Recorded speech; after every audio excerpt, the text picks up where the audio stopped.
પ્રકરણ 5 તે સરખું દેખાય છે. પહેલો પ્રશ્ન, ત્રુટક રેખાથી બે ભાગમાં વહેંચતા આકારોમાંથી કયા આકારો દર્પણ સામે રાખવાથી પૂરું ચિત્ર બનાવશે? હા માટે આપેલા ક્રમની નીચે સાચું અને ના માટે ખોટાની નિશાની કરો. પહેલો આકાર આપેલો છે, દર્પણ સામે જોઈએ તો એનો આકાર છે એ દેખાશે નહીં, કારણ કે રંગ છે એ અલગ છે. ચલો, બીજો આકાર છે એ દર્પણ સામે જોતા દેખાશે નહીં, એટલે બીજા ઉપર આપણે ચોકડીની નિશાની કરશું. ત્રીજો આકાર પાન છે, આ બાજુનો પાનનો ભાગ છે એ નાનો છે અને મોટો છે, દર્પણ સામે જોતા છે એ સરખો દેખાશે નહીં, એટલે ત્રીજા ઉપર ચોકડી. ચોથો આકાર છે એમાં પણ રંગને કારણે છે એ દર્પણ સામે જોતા છે એ અલગ દેખાશે. ચલો, પાંચમો છે એ દેખાશે માટે સાચાની નિશાની. પછી છઠ્ઠો આકાર છે એ પતંગિયો છે એ દેખાશે માટે એમાં સાચાની નિશાની. સાતમો આકાર આપેલો છે તેમાં પણ દેખાશે. એના પછી આઠમો આકાર છે એ આપેલો છે તે પણ દેખાશે. પછી નવમો આકાર છે એ પતંગિયું છે એ વચ્ચેથી ત્રુટક રેખા આપેલી છે, જેથી બે ભાગ છે એ સરખા દેખાશે ને, એ માટે ચોકડીની નિશાની. 10મો ભાગ છે એ દેખાશે નહીં. 11મો ભાગ છે તે પણ દેખાશે નહીં. 12મો ભાગ છે તે પણ દેખાશે નહીં, કારણ કે અહીંયા ત્રિકોણ આપેલું છે, અહીંયા ત્રિકોણ નથી. ચાલો, 13મો ભાગ છે માછલીનું ચિત્ર આપેલું છે, વચ્ચે ત્રુટક રેખા છે જેથી દેખાશે. 14માં પણ માછલીનું ચિત્ર છે, એમાં પાછળ ત્રુટક રેખા છે જેથી દેખાશે નહીં. 15માં છે એ ત્રુટક રેખાથી દર્પણ સામે પૂરું ચિત્ર છે એ બનશે, માટે સાચું. પ્રશ્ન 2, શું ત્રુટક રેખા આપેલા આકારની સમમિતિ દર્શાવે છે? હા માટે સાચું અને ના માટે ખોટું કરો. ચાલો, અહીં ત્રુટક રેખા આપેલી છે એટલે બંનેને આપણે વાળીએ તો સરખું દેખાશે, માટે સાચું. આ પણ સાચું. આ છે એ બંનેને વાળો તો સરખું દેખાશે, માટે ખોટું. આને તમે બંને તરફથી વાળો તો ત્રિકોણ છે આ બાજુ અને લંબચોરસ ઓલી બાજુ જતું રહે, માટે સરખું દેખાશે નહીં. ચાલો, એના પછી આ પણ આકાર દેખાશે નહીં. આ આકાર છે એ સમમિતિ દર્શાવશે. આ આકાર પણ સમમિતિ દર્શાવશે. આ આકાર છે સમમિતિ દર્શાવશે ને. અહીંયા એક નાનું એવું લંબચોરસના કારણે, જો નાનું એવું લંબચોરસ ન હોત તો આ સમમિતિ દર્શાવેત. ચાલો, એના પછી ટપકાવાળી રેખાને આધારે સરખા ભાગનું ચિત્ર છે પૂર્ણ કરો. ટોટલ છે એ 8 ચિત્રો આપેલા છે. 8 ચિત્રોમાં તમારે સમમિતિ દર્શાવતી ચિત્ર છે એનો અડધો ભાગ છે એ પૂર્ણ કરવાનો રહેશે પેન્સિલની મદદથી. ચોથા પ્રશ્નમાં છે એ તમારે આ સમમિતિ દર્શાવતી ત્રુટક રેખા દર્શાવવાની છે. ત્રુટક રેખા એવી રીતે બનાવવાની છે જેથી આકાર છે એ પોતાની સમમિતિ દર્શાવે. આકારને છે વચ્ચેથી વાળવામાં આવે અથવા દર્પણ સામે જોવામાં આવે તો એવો જેવો આકાર દેખાય, એને એની સમમિતિ કહેવાય. ચાલો, અહીં આપણે વચ્ચે, અહીં, પછી ત્યારબાદ અહીંયા ત્રુટક રેખા છે એ આપણે અલગ અલગ છે એ બનાવીશું. ચાલો, નીચેના મૂળાક્ષરો અને અંકોમાંથી બે સરખા ભાગમાં વિભાજિત કરવાથી જે મૂળાક્ષરો અંકો છે એ સરખા રહે એની સામે તમારે છે એને ત્રુટક રેખા દર્શાવવાની છે. તો બીમાં પછી આઈ, પછી એક્સ, એચ, ડબલ્યુ, ઈ, પછી મૂળાક્ષરો પતી ગયા પછી અંકોમાં 3, 8 અને ફરીવાર મૂળાક્ષરમાં સી છે એની સમમિતિ દર્શાવીને બે સરખા ભાગમાં તેને આપણે વિભાજિત કરી શકીશું. છઠ્ઠો પ્રશ્ન આપેલો છે, નીચેની ડિઝાઇનના બે સરખા ભાગમાં વિભાજિત થાય તે રીતે રંગ પૂરો. તમારે અલગ અલગ રંગ પૂરવાના છે જેથી તમે ત્રુટક રેખા બનાવો તો બે સરખા ભાગમાં વિભાજિત થાય. 7મો પ્રશ્ન, બોક્સમાં દર્શાવેલ આકૃતિમાં એક એવી ત્રુટક રેખા દોરો કે જેના પર દર્પણ રાખવાથી સામેનું ચિત્ર દેખાય. અહીંયા એક નમૂનો તમને ઉદાહરણ આપેલો છે કે અહીંયા તમે ત્રુટક રેખા બનો તો આવું આકાર છે એ દર્પણ સામે બનશે.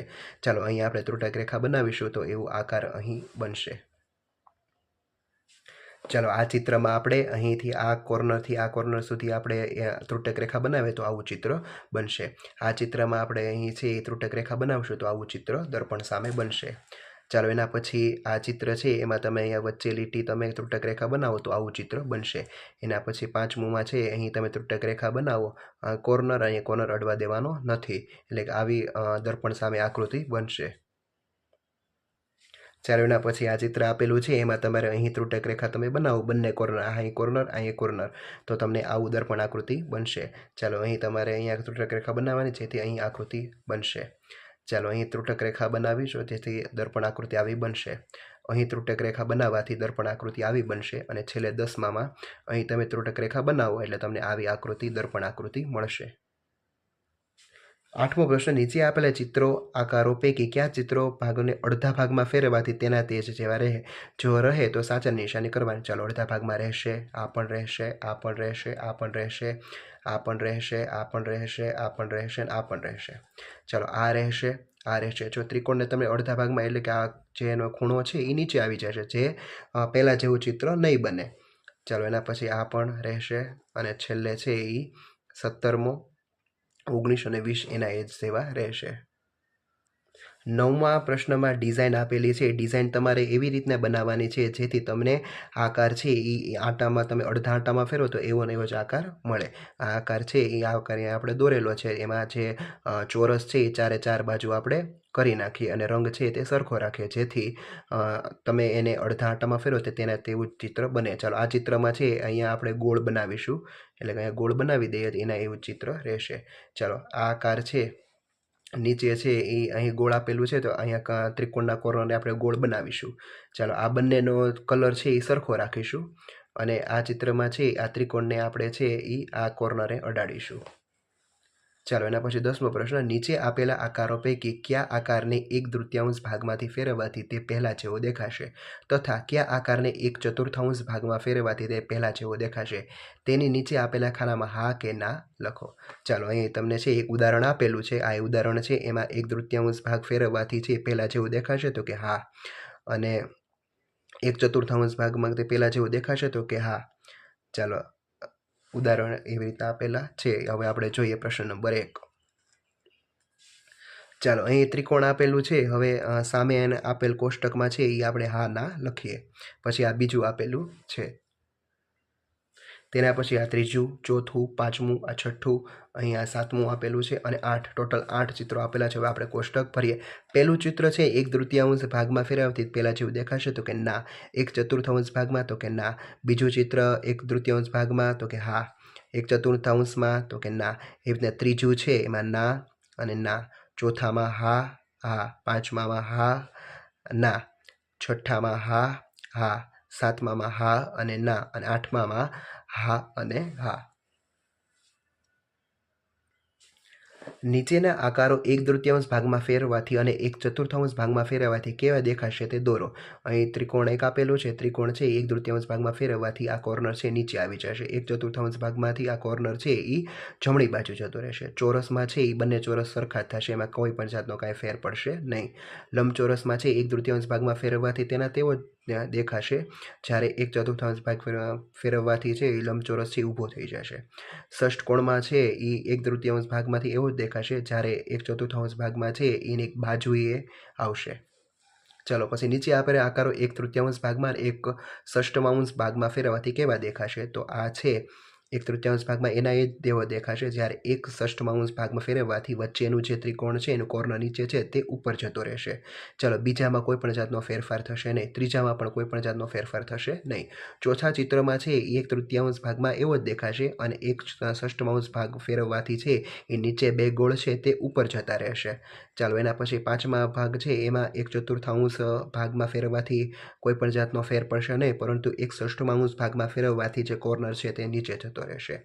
ચાલો એના પછી છે એ છઠ્ઠું ચિત્ર છે એમાં 1/3 ભાગમાં ફેરવવાથી એના જેવો જ દેખાશે, જ્યારે 1/6 ભાગ ફેરવવાથી ઉપરનો જે પાંખડું છે તે નીચે જતું રહેશે. આ બે છે એ ઉપર જતા રહેશે. નીચે કેટલાક ચિત્રો આપેલા છે તેને 1/3 ભાગમાં ફેરવવાથી એના એ જેવો જ દેખાય, એમાં તમારે સાચાની નિશાની કરવાની રહેશે. દેખાશે નહીં, દેખાશે, દેખાશે, દેખાશે, દેખાશે અને દેખાશે.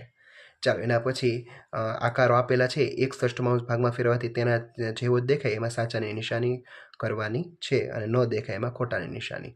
ચાલો દેખાશે, દેખાશે, દેખાશે, દેખાશે, દેખાશે નહીં અને દેખાશે નહીં, કારણ કે અહીંયા છે એ 5 પાંદડીઓ જ આપેલી છે અને અહીંયા પંચકોણ આપેલું છે માટે. ચાલો ગૃહ કાર્ય કરીએ. નીચે આપેલા આકારોને 1/3 ભાગમાં ફેરવવાથી નવો આકાર એના જેવો જ મળે તે રીતે ફરીથી દોરો. એટલે કે ટોટલ 5 ચિત્રો આપેલા છે. 5 ચિત્ર આપણે નીચે આપેલી ખાલી જગ્યામાં દોરવાના રહેશે. પહેલા ચિત્રમાં છે આ ગોળ આપણે છે દૂર કરીશું. બીજા ચિત્રનો રંગ છે એ બધો સરખો કરીશું. ત્રીજા ચિત્રમાં બધાનો રંગ સરખો કરીશું. પછી ચોથા ચિત્રનો રંગ છે એ વ્યવસ્થિત એટલે કે એક જ કરીશું. અને પાંચમા ચિત્રમાં છે એ વચ્ચે ગોળ આપેલું છે તે દૂર કરીશું અને નવા આકારો આપણને આવા મળશે.